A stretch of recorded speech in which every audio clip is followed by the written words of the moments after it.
Hello students, कैसे हैं आप सब। आईसीटी वर्चुअल क्लासरूम में आप सबका स्वागत है। मैं विकास। क्लास 10th का बच्चों मैथ्स हम करेंगे और बच्चों चैप्टर है बहुपद यानी पॉलिनोमियल्स। काफ़ी सारी चीज़ें आप इनके बारे में सीख चुके हैं। अब मुझे लगता है कि हम क्वेश्चंस कर सकते हैं इसके इजीली। चलिए चलते हैं स्मार्ट बोर्ड पे, आज कुछ क्वेश्चंस कवर करेंगे। तो बच्चों यहाँ पे आपका चैप्टर जो बहुपद है उसमें काफी सारी चीजें आपने सीखी हैं। बेसिक तो यही है, देखिए नाम बहुपद, उसी से सब कुछ आपको पता लग जाता है कि जिसकी बहुत सारी टर्म्स हों उसको बहुपद बोलते हैं। एग्जाम्पल की मदद से हमने सीखा था। उसके बाद बच्चों हमने जीरो ऑफ ए पॉलिनोमियल निकालना सीखा, ठीक है, कि जीरो ऑफ पॉलिनोमियल क्या होता है। सबसे पहले तो ये पता होना चाहिए जीरो पॉलिनोमियल होता क्या है। भाई कोई पॉलिनोमियल जिस वैल्यू पे जीरो बन जाए उसको जीरो बोलते हैं पॉलिनोमियल का। दोबारा मैं बता देता हूं कि भाई जिस मान पे, जिस वैल्यू पे वो पॉलिनोमियल जीरो बन जाए उसको हम जीरो ऑफ पॉलिनोमियल बोलते हैं। जैसे यहाँ पे उदाहरण के तौर पे x माइनस 2 है, तो अगर x का मान 2 होगा तो ये पॉलिनोमियल जीरो बन जाएगा, इसीलिए इसका जीरो क्या हो जाएगा, 2 हो जाएगा। ठीक है, ये मैंने यहाँ पे लिख दिया है। फिर अगर हम ग्राफ की बात करें तो बच्चों जो भी आपका लीनियर पॉलिनोमियल होगा उसका हमेशा सीधी लाइन बनेगी। फिर से मैं बता देता हूं, लीनियर पॉलिनोमियल यानी रैखिक बहुपद, पढ़ा था हमने उसके बारे में। रैखिक बहुपद की जो भी लाइन बनेगी वो हमेशा कैसी बनेगी, स्ट्रेट बनेगी, सीधी बनेगी। इसका आप ध्यान रखें बच्चों, ठीक है। तो ये तो हो गया लीनियर पॉलिनोमियल, और इसका हम कैसे वैल्यूज रख सकते हैं और कैसे ग्राफ बना सकते हैं वो आपने अभी देखा है, ठीक है। तो यहां तक बच्चों कोई डाउट है आप पूछ लीजिए मेरे से। अच्छा, एक चीज आप हमेशा ध्यान रखेंगे कि जो जीरो है वो हमेशा एक्स एक्सिस पे लाई करेंगे। जीरोस हमेशा एक्स एक्सिस पे रहेंगी, एक्स एक्सिस पे होंगे। एक ये पॉइंट हो गया।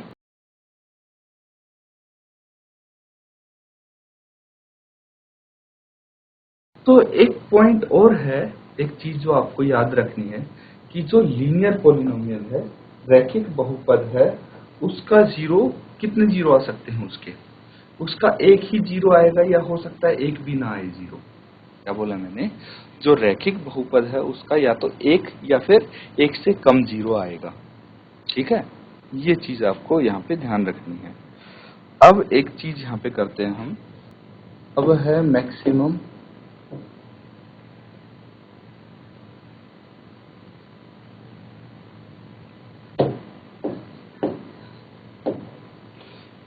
solution of linear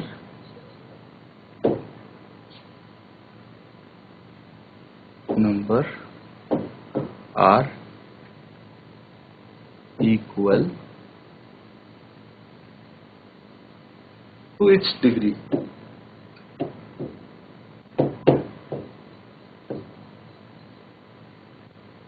डिग्री समझते हो बच्चों, घात जो होती है वो, उसकी जो घात होती है उसके बराबर ही उसके ज्यादा सॉल्यूशन होंगे, मैक्सिमम सॉल्यूशन हो सकते हैं। जैसे लीनियर में क्या होता है, लीनियर यानी रैखिक की बात कर रहे हैं हम। रैखिक बहुपद में क्या होता है, जैसे बहुपद यहाँ पे हो जाएगा x माइनस 2, अभी हमने किया था।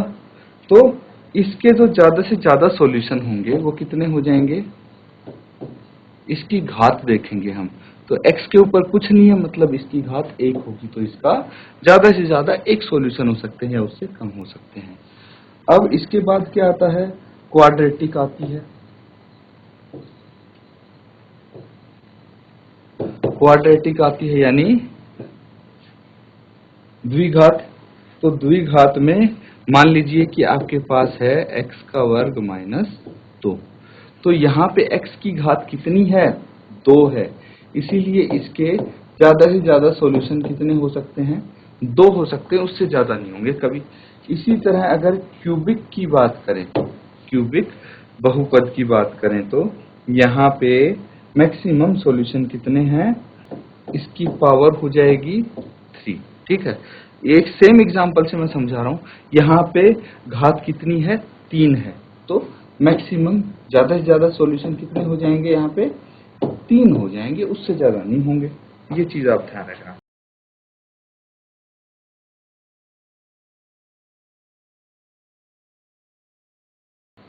तो एक चीज आप ध्यान रखना, जैसे लीनियर पेयर है हमारे पास, ठीक है, तो लीनियर, तो आपके पास लीनियर बहुपद है, ठीक है, लीनियर पॉलिनोमियल है, लीनियर बहुपद है, उसकी जो लाइन बनेगी वो कैसी बनेगी, ग्राफ पे स्ट्रेट लाइन बनेगी, सीधी रेखा बनेगी। लेकिन जो क्वाड्रेटिक पॉलिनोमियल है उसकी रेखा कैसे बनेगी, उसकी लाइन बनेगी एक पैराबोला, वो एक पैराबोला फॉर्म करेगा। तो ये चीज आप ध्यान रखना कि भाई जो क्वाड्रेटिक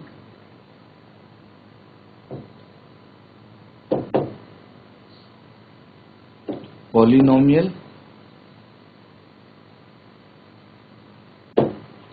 क्वाड्रेटिक पॉलिनोमियल का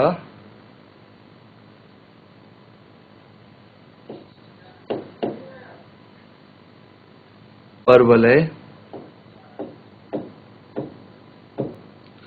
परवलय यानी पैराबोला,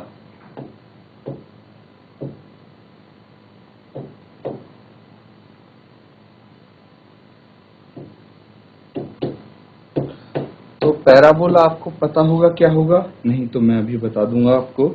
इसका पैराबोला बनेगा, मतलब ये है, means it can cut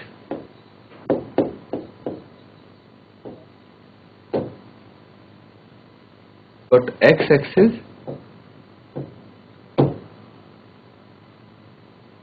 maximum 2 times,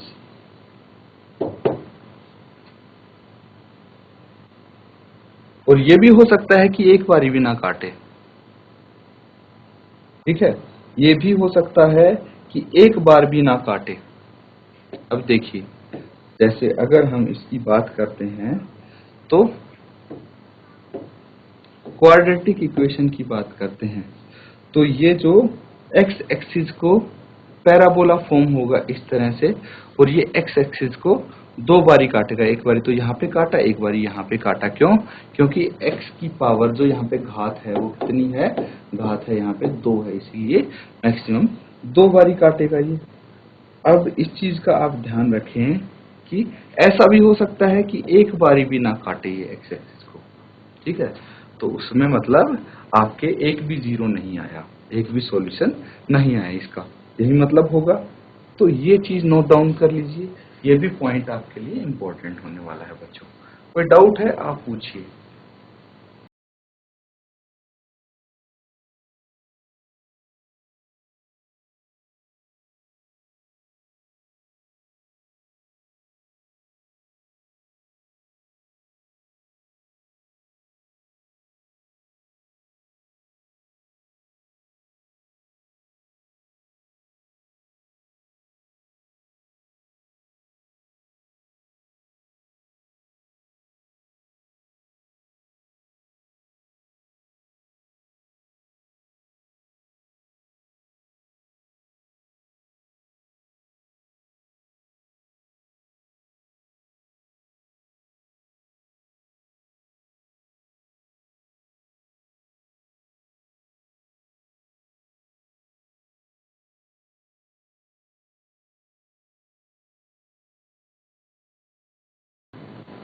तो बच्चों ये आपने कर लिया है, तो यहाँ पे मैं सबके लिए एक बारी आपके लिए लिख देता हूँ कि कौन से केस में कितने सॉल्यूशन हो सकते हैं। अगर आपके पास लीनियर है, लीनियर पॉलिनोमियल है, लीनियर पॉलिनोमियल है, तो सॉल्यूशन कितने हो सकते हैं, देखिए, या तो एक हो सकता है या फिर एक भी नहीं होगा, जीरो हो सकते हैं। उसी तरह अगर आपके पास क्वाड्रेटिक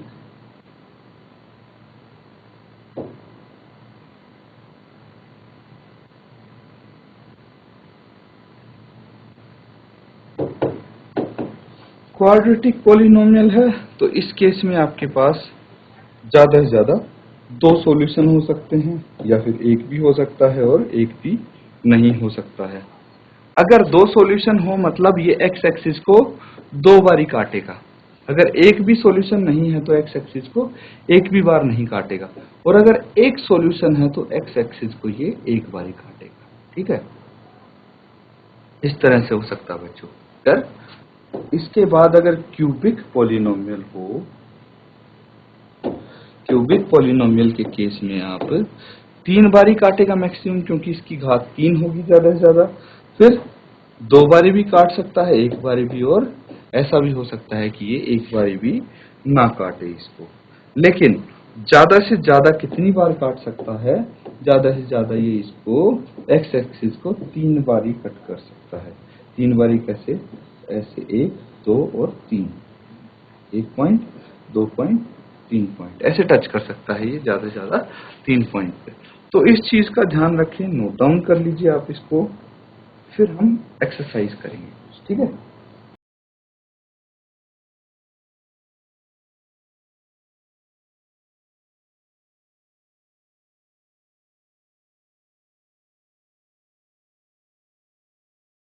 तो बच्चों क्वेश्चन लिखेंगे आप।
तो यहाँ पे आपको ग्राफ कुछ दिए जाएंगे, उसमें प्रत्येक स्थिति में आपको अलग अलग स्थितियों के अकॉर्डिंग आपको ग्राफ दिए होंगे, और उनको आपको शून्यकों की संख्या उनको उनमें बतानी है। ठीक है बच्चों, जैसे अगर मैं आपके लिए एक ग्राफ बनाऊं इस तरह से,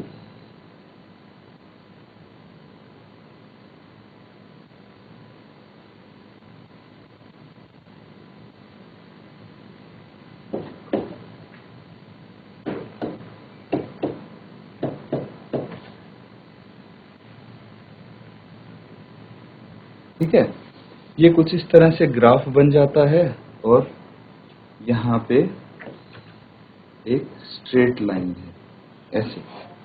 तो आपको इसमें शून्यकों की संख्या बतानी है, px के शून्यक जो होंगे। और px क्या है? यहाँ पे किसी बहुपद, कोई बहुपद है px, उसके लिए y बराबर है px का ग्राफ दिया है यहाँ पे। ठीक है, y बराबर है px का ग्राफ दिया है, और शून्यकों की संख्या आपको बतानी है बच्चों।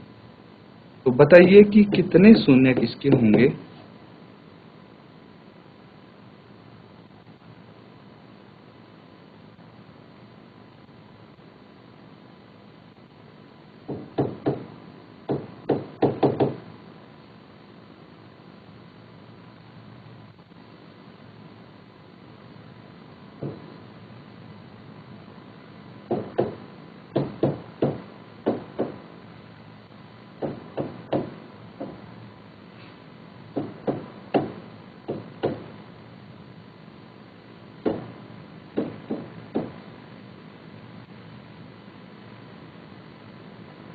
तो यहाँ पे मैं आपके लिए कुछ ग्राफ और बना देता हूँ।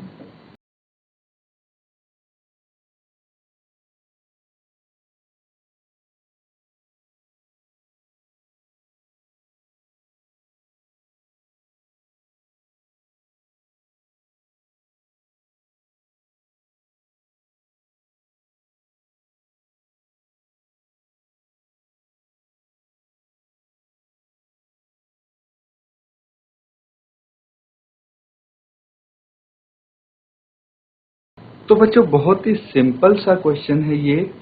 देखिए यहाँ पे आपको एक लीनियर ग्राफ दिया हुआ है, लीनियर पॉलिनोमियल का, क्योंकि ये स्ट्रेट लाइन है।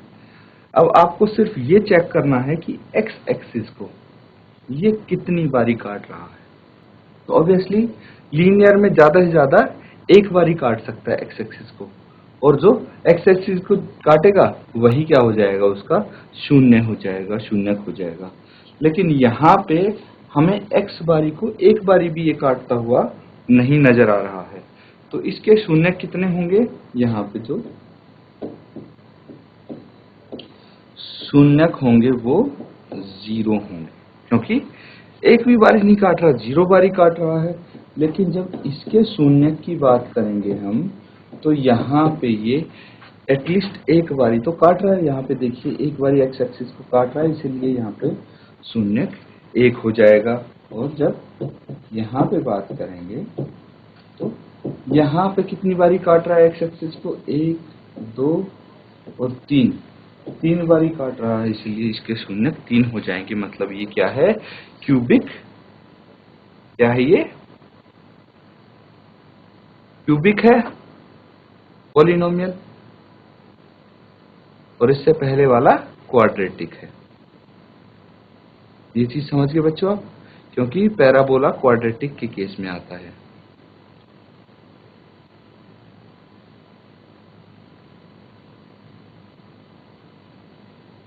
चलिए इसको आप नोट डाउन कर लीजिए।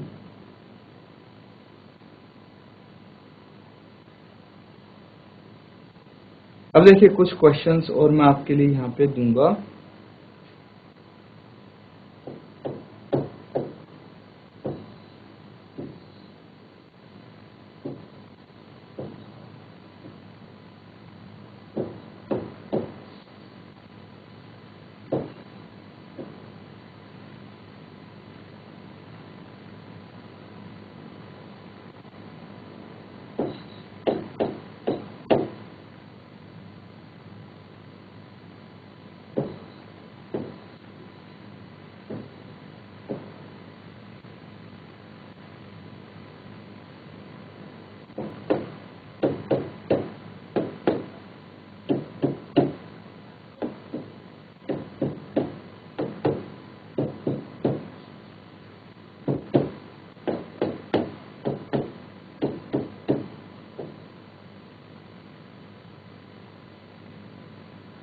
ये आपका ग्राफ है, और यहाँ पे हम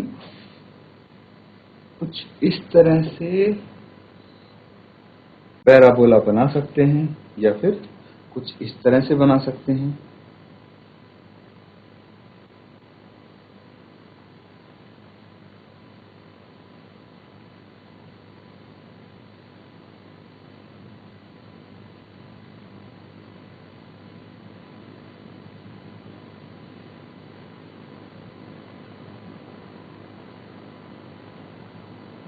कुछ इस तरह से बना सकते हैं। तो आपको शून्य की संख्या बतानी है, यहाँ पे नोट डाउन कर लीजिए इसको।